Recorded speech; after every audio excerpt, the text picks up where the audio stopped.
सो आज एक next topic discuss करते हैं, वर्टिकल सर्कुलर मोशन। हमने हॉरिजॉन्टल सर्कुलर मोशन पढ़ा है, वर्टिकल सर्कुलर मोशन किस तरह हो सकता है। तो सपोज ये ऑब्जेक्ट डोरी से बांधा है और हम लोग अगर इसको इस तरह मूव करते हैं, ऐसे ये इसको कहते हैं वर्टिकल सर्कुलर मोशन। और अगर ये ऐसे मूव होता है ये इस तरह, तो इसको कहते हैं हॉरिजॉन्टल सर्कुलर मोशन। तो ऑब्जेक्ट जब वर्टिकल सर्कुलर मोशन में मूव होता है तो vertical circular motion means motion of particle, motion of particle in vertical plane, motion of particle in vertical plane. Vertical circular motion can be categorised in two types, एक uniform और दूसरा non uniform, uniform and non uniform. Non uniform पे control किसका होता है? Control by mainly gravity, it is control mainly by gravity. जैसे कि ये देखिए, सो टॉप से जब ये नीचे जाएगा तो ग्रेविटी हेल्प करेगा, यहाँ पे जब आएगा तो वेलोसिटी सबसे ज्यादा होगी, टॉप पे सबसे कम।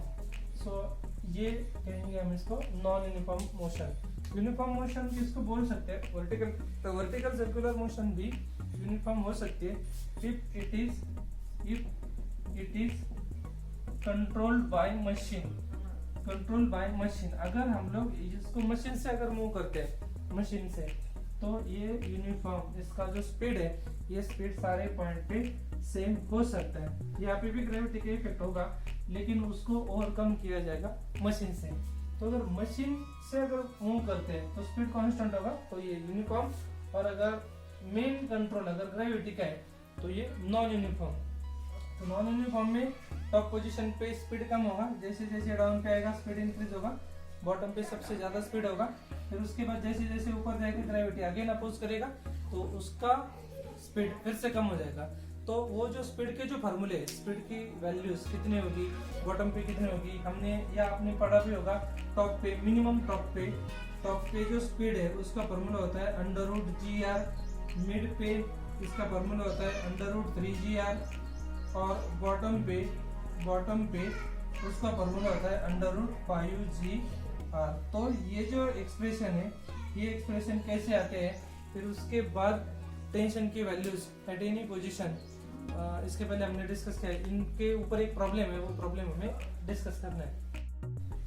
वर्टिकल सर्कुलर मोशन में minimum velocity, certain minimum velocity अगर है तो वर्टिकल सर्कुलर मोशन हो सकती है, otherwise vertical circular motion possible नहीं है। तो उसके फॉर्मूले हमें डिराइव करने हैं, टॉप पे कितनी है, बॉटम पे कितनी है। तो उसके लिए अब देखिए, ये सर्कल है, वर्टिकल सर्कल है, इसमें कंसिडर करते हैं कि बॉटम पे स्पीड v2 है, टॉप पे स्पीड v1 है और मिड पे स्पीड v3 है। तो उसका डेरिवेशन अभी हम लोग पढ़ रहे हैं। So top position, bottom position and mid position, बराबर। तो टॉप पोजीशन पे जब ऑब्जेक्ट है तो उसका जो टेंशन है T1, बॉटम पोजीशन पे अगर है तो उसका टेंशन है T2। तो mg weight acting vertically downward. So at top position याद होगा आपको, टॉप पोजीशन पे T1 plus mg is equal to mv1/r। फिर इसके बाद हमने लिखा था mv1/r माइनस mg। तो जब object with certain minimum velocity से मूव होगा, so for certain eight top position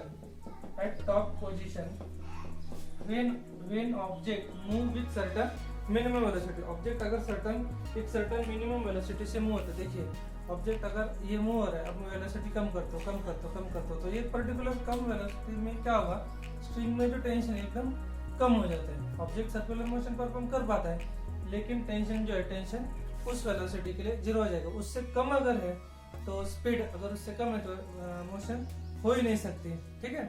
so at top position for minimum velocity T1 की वैल्यू 0 होगी। सो फ्रॉम इक्वेशन नंबर, जैसे इसको अगर इक्वेशन नंबर 1 बोलते हैं, इक्वेशन नंबर 1 से क्या होगा, 0 is equal to mv1/r minus mg। So mn cancel हुआ, इससे v1/r is equal to g और इससे बनेगा हमें v1 is equal to under root G R. So ये मिनिमम एक्सप्रेशन है वेलोसिटी का at top position. Top position पे वेलोसिटी मिनिमम वेलोसिटी कितनी है जी आर। अब बॉटम पे वेलोसिटी कितनी होगी, मिड पे कितनी होगी वो डिस्कस करते हैं। पहले इसको एक बार लिख लीजिए। तो टॉप पे फॉर्मूला कितना है वेलोसिटी का रूट जी आर। अब बॉटम पे क्या होगा, जब ऑब्जेक्ट टॉप से बॉटम की तरफ मूव होता है तो उसकी जो एनर्जी है, टॉप पे कौन सी एनर्जी होगी, potential energy plus kinetic energy, right. So वो एनर्जी कन्वर्ट होगी बॉटम पोजीशन पे। तो टॉप पे जो पोटेंशियल एनर्जी है, टॉप का पोटेंशियल एनर्जी कन्वर्ट होगा बॉटम के काइनेटिक एनर्जी पे। सो यहाँ पे बॉटम की वेलोसिटी, मिनिमम वेलोसिटी डिराइव करने के लिए हम लोग law of conservation of energy ये टेक्निक यूज करेंगे। सो जो दो पोजीशन है, टॉप पोजीशन और बॉटम पोजीशन, टॉप का जो एनर्जी है by law of conservation of energy cannot be created, cannot be destroyed. So दोनों पोजीशन की जो एनर्जी वो एनर्जी सेम होगी। So total energy at bottom is equal to total energy at top position. Total energy of bottom position is equal to total energy at top position. So bottom position पे energy, इसको bottom position अगर consider करते हैं ये, तो height है ही नहीं, तो सिर्फ काइनेटिक एनर्जी। सो इसके लिए लिखेंगे 1/2 m v2 square plus potential energy 0 है। टॉप पोजीशन पे कौन सी एनर्जी होगी, टॉप पोजीशन पे काइनेटिक एनर्जी होगी प्लस पोटेंशियल एनर्जी होगी। और पोटेंशियल एनर्जी कितनी होगी mg और हाइट 2r। सो यम अगर फ्लोट कैंसिल होता है, v2 स्क्वायर अगर 2 से मल्टीप्लाई करते हैं तो 2 भी कैंसिल हो जाएगा। सो ये v1 square plus 4gr and v1 square कितना है gr। सो ये अगर पुट करते हैं तो v2 square is equal to होगा gr प्लस 4gr, ये बनेगा 5gr। So v2 is equal to value होगी अंडर रूट 5gr। तो ये जो वेलोसिटी है मिनिमम वेलोसिटी, इतनी मिनिमम वेलोसिटी बॉटम पोजीशन पे होनी चाहिए तो ही वर्टिकल सर्कुलर मोशन हो सकता है। और मिड पोजीशन के लिए भी ऐसे करेंगे at mid position, for mid position. So total energy at mid position, total energy at mid position is equal to total energy at bottom position. So bottom position पे जो एनर्जी है वो energy और मिड पोजीशन की जो energy वो energy compare करते हैं। तो मिड पोजीशन पे कौन सी एनर्जी होगी, मिड पोजीशन पे जब ऑब्जेक्ट मूव हो रहा है तो हाइट भी है ऑब्जेक्ट को और स्पीड भी है, तो इसके कारण उसको काइनेटिक एनर्जी भी होगी और पोटेंशियल एनर्जी भी होगी। सो 1/2 m इज v3 स्क्वायर, यहाँ पे v3 square plus mg, height कितनी r। So mgr is equal to bottom position पे काइनेटिक एनर्जी थी। सो ये 1/2 m ये कैंसिल हो जाएगा, v3 स्क्वायर प्लस 2gr 2 से मल्टीप्लाई किया तो ये v2 स्क्वायर और v2 स्क्वायर की जगह पे क्या लिख सकते हैं 5gr, 2gr राइट साइड में ट्रांसफर किया माइनस किया तो फिर वो हो जाएगा 3gr। So v3 is equal to under root 3gr। So this will be the minimum velocity. So v3 is equal to under root 3gr, right. So ये तीन जो फॉर्मूले ये अच्छी तरह से याद रखिए। इसमें आपको अगर क्वेश्चन में बोला कि what is minimum velocity so that vertical circular motion occurs, तब ये फॉर्मूले हमें यूज करने हैं, ठीक है। हम लोग एक बहुत इंपॉर्टेंट टॉपिक डिस्कस कर रहे हैं जिसका नाम है tension in the spring. Spring में टेंशन क्या हो सकता है। सपोज पार्टिकल, जैसे कि ये पार्टिकल स्ट्रिंग को बांधा है, ये पार्टिकल वर्टिकल सर्कल में मैं मूव कर रहा हूँ इस तरह ये, तो तब क्या होगा, बॉटम पे यहाँ पे जब पार्टिकल होगा तो टेंशन सबसे ज्यादा होगा, यहाँ पे जब होगा तो टेंशन कम होगा। तो वो टेंशन की जो वैल्यू है वो वैल्यू हमें पढ़नी है। तो चलिए देखिए, आपने पढ़ा होगा जैसे कि ये वेलोसिटी v1 है, यहाँ पे वेलोसिटी समझिए कि वेलोसिटी v2 है, टेंशन t1, यहाँ पे tension t2, weight vertically acting downward weight mg और यहाँ पे भी वेट mg। सो इसको हम लोग कहेंगे टॉप पोजीशन, इसको कहेंगे bottom position. So at top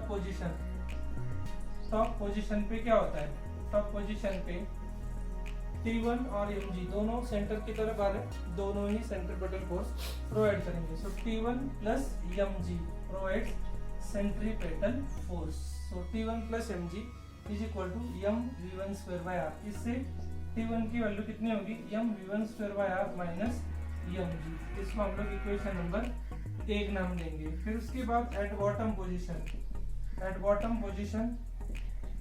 position पे क्या होगा, T2 ऊपर है, वेट डाउनवर्ड है, सो T2 minus mg provide centripetal force. समझे कि यहाँ पे वेलोसिटी अगर v2 है तो ये फॉर्मूला बना, T2 is equal to expression बनेगा T2 is equal to m v2 square by r plus mg। तो ये जो दो डेरिवेशन है, सॉरी ये जो दो फॉर्मूले है, इससे ये हमें समझ में आता है कि T2 जो है T2 की वैल्यू T1 से ज्यादा होगी। तो अगर स्ट्रिंग ब्रेक होने का जो चांस है, क्वेश्चन में अगर पूछा कि स्ट्रिंग कहाँ पे ब्रेक हो सकती है, तो उसका जो चांस है वो चांस, टूटने का जो चांस है वो चांस बॉटम पे होगा। अब इसके बाद नेक्स्ट डेरिवेशन देखते हैं, टेंशन एट एनी पोजीशन। ठीक है, tension at any position. So string अगर किसी भी पोजीशन पे अगर है तो उसका टेंशन का फॉर्मूला क्या हो सकता है, ये तो हमने पढ़ा, यहाँ पे T1 है, यहाँ पे T2। अगर किसी भी पोजीशन पे तो वो कैसे बताने का, तो वो बताया जाता है थीटा से। थीटा से समझ में आता है कि कौन सी पोजीशन है। अगर बॉटम पे थीटा की वैल्यू अगर 0 है तो ये ऐसा है, या अगर इधर है तो थीटा की वैल्यू 0 है तो बॉटम पोजीशन। थीटा की वैल्यू अगर 180 है तो इससे समझ में आता है कि वो टॉप पोजीशन पे।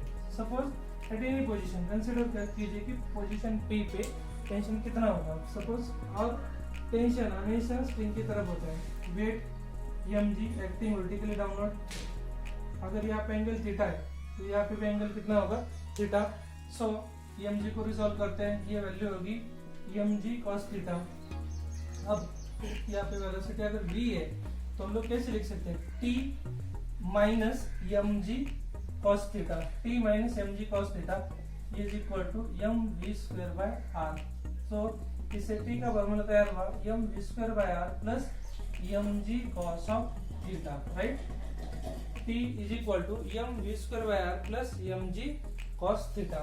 सो अगर टॉप है, एट टॉप पोजीशन, टॉप के लिए थीटा की वैल्यू कितनी है, 180 है, राइट। सो थीटा की वैल्यू अगर हम लोग 180 डालेंगे, so t is equal to mv square by r minus ये cos थीटा, cos 180 माइनस 1 होता है ना, तो ये वैल्यू हो जाएगी -1 एट बॉटम पोजीशन। तो बॉटम पोजीशन के लिए थीटा की वैल्यू कितनी होगी, 0, cos of 0 is equal to 1 होगा। So t is equal to mv square by r plus mg। सो इस फॉर्मूले से किसी भी पोजीशन की टेंशन की वैल्यू हम लोग फाइंड आउट कर सकते हैं।